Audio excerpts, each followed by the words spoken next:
Cebu Governor Gwen Garcia mipahunong una sa kaling o pagpamatay sa mga baboy sa dakbayan sa Karkar. Buot masiguro sa gobernador kung African swine fever bagayod ang mitakboy sa mga baboy sa Karkar kay posibleng local hog cholera lang kini.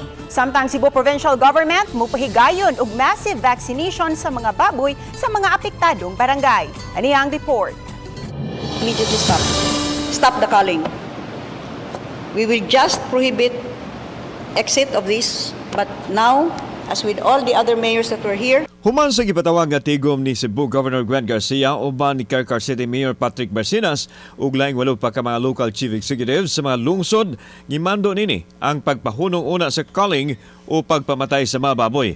Nabutang sa rezone ang dakbayan sa Karkar tungod sa ASF nga giingong mitakboy sa mga baboy sa tulo ka barangay, ang Guadalupe, Canasuhan ug Poblacion 1. Giuna sa culling operation ang mga baboy nga nahisakop sa 500-meter radius sa barangay Canasuhan, din mo kapin sa usa ka gatos ka mga baboy ang napatay.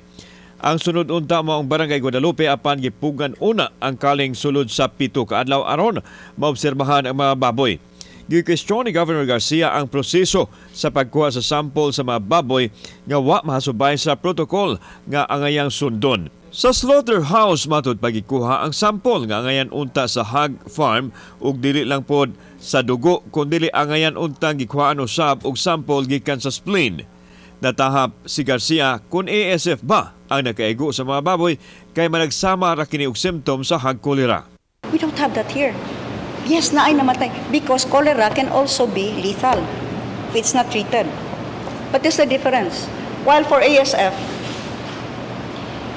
the percentage is 100% mortality. Giulagway nini ang sagubangunon nga kalisod sa mga yanong backyard hog raiser kung musanong na lang kanunay sa naandan nga proseso nga pamatyundayon ang mga baboy. We will now do our own policy as what we did during COVID-19. That is well studied, taking into consideration actual situation that we see on the ground, and above all, the benefit of the people. Giklaro hinuon sa gobernador nga bisan og gipahunong ang culling apan dili gihapon makagawas ang mga baboy sa ilahang mga nahimutangan. Mupahigayon og massive vaccination ang lalawigan sa mga dapit nga adunay mga nasakit nga baboy.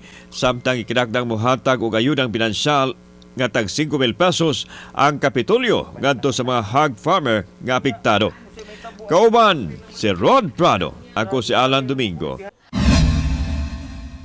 Balitang Bisdak.